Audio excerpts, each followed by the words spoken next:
So, a very good morning to everyone, and today we're gonna talk about a very important topic, that is unification of Germany.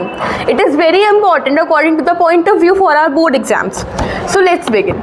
So जो हमारी कहानी start होती है, अभी हम जैसा जर्मनी को देखते हैं एक पावरफुल, लार्ज और एक वेल्दी कंट्री, 200 साल पहले ऐसा कुछ भी नहीं था। 200 ईयर्स पहले वो बहुत सारे छोटे छोटे स्टेट्स में डिवाइडेड था और उन हर स्टेट का एक स्पेसिफिक किंग हुआ करता था। तो जब 18th सेंचुरी में ये स्टोरी बिगिन हुई तो वहाँ का जो एक लूजली ग्रुप था उसको हम बोलते थे होली रोमन एम्पायर। इस चीज़ में जो हमारा नेपोलियन था उसका भी एक बहुत बड़ा रोल था। 1803 से लेके 1815 तक बहुत सारी लड़ाइयाँ हुई। नेपोलियन ने almost half of the Europe को अपने अंडर कैप्चर कर लिया था, जिसकी वजह से जो हिस्टोरियन है वो भी उसको बहुत थैंकफुल होते हैं उसके लिए, क्योंकि पार्शियल यूनिफिकेशन ऑफ जर्मनी में उसका भी बहुत बड़ा रोल था। तो उसने 39 स्टेट्स की एक राइन कॉन्फेडरेशन बनाई थी ताकि वो जो पूरा वो स्टेटों का ग्रुप है, तो जब 1815 में वाटरलू की बैटल में नेपोलियन हार गया, उसके बाद जो 4 कंट्रीज थी जिन्होंने उसे हराया, प्रूशिया, रशिया, ऑस्ट्रिया और ब्रिटेन, इन लोगों ने एक ट्रीटी साइन की, that is known as treaty of Vienna. उसके बाद उसमें जो उसके 39 स्टेट्स की कॉन्फेडरेशन थी उसको चेंज नहीं किया गया। व्हाट दे डिड कि जो राइन कॉन्फेडरेशन थी जस्ट उसको वो जर्मन कॉन्फेडरेशन में चेंज कर दिया गया और उसको दे दिया गया ऑस्ट्रिया को, ताकि वो उसको इफेक्टिवली रूल कर सके।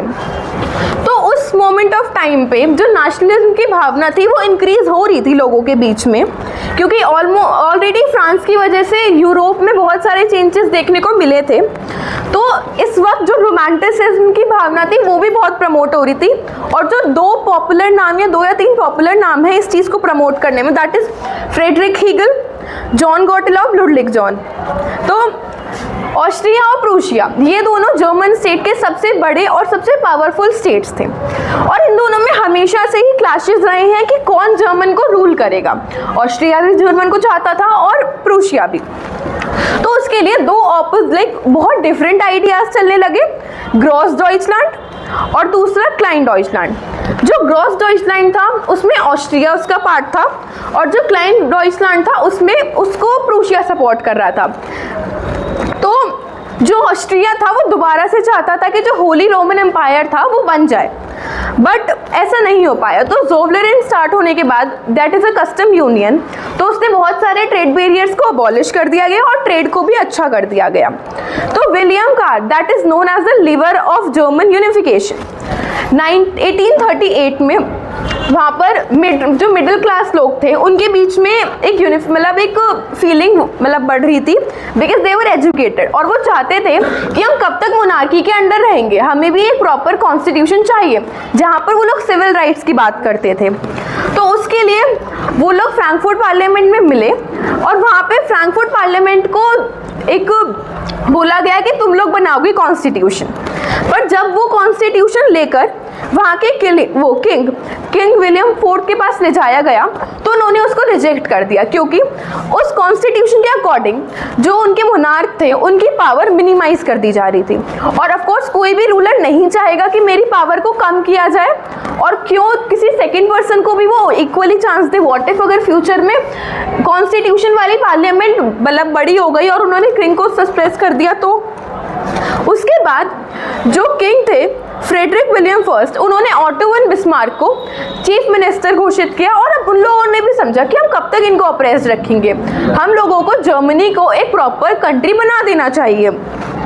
तो जो बिस्मार्क थे वो अपने डिप्लोमेटिक स्किल्स के लिए बहुत जाने जाते थे, और आगे जाके वो जर्मनी यूनिफिकेशन के kind of a flag barrier और मेन आर्किटेक्ट बने। तो जो ऑटो वन बिस्मार्क थे उनकी वो भी चाहते थे कि मोनार्की रहनी चाहिए, तो उसके लिए वो भी एक conservative kind of sort of अपनी सोच रखते थे। तो वो चाहते थे कि जो हमारी मोनार्की है वो रहे, but the main thing occurred is वो चाहते थे कि हम लोगों के अंदर एक ऐसी भावना को जताते हैं कि लोग खुद मोनार्की को सपोर्ट करें। तो उसके लिए उन्होंने सोचा कि अगर हम कंट्री को यूनिफाई कर देंगे तो लोगों को लगेगा कि किंग ने कितना बड़ा काम किया है कि उसने सारे एक सेम कल्चर को फॉलो करने वाले लोगों को साथ में ला के रख दिया। तो उन्होंने blood and iron policy start की। अपने गोल को अचीव करने के लिए।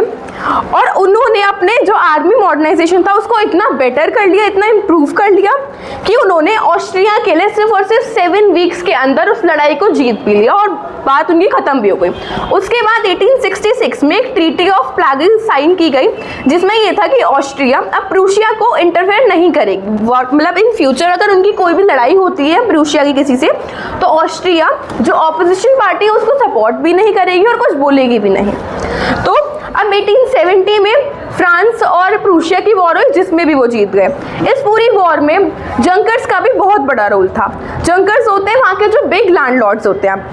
अब इसके बाद जब बहुत सारी लड़ाइयाँ हुई, अराउंड 7 ईयर्स तक ये लड़ाइयाँ चली। 1864 से लेके 1871 तक कॉन्जिक्यूटिव 7 ईयर की लड़ाई थी। 3 वॉर लड़े गए between Denmark, France and Austria.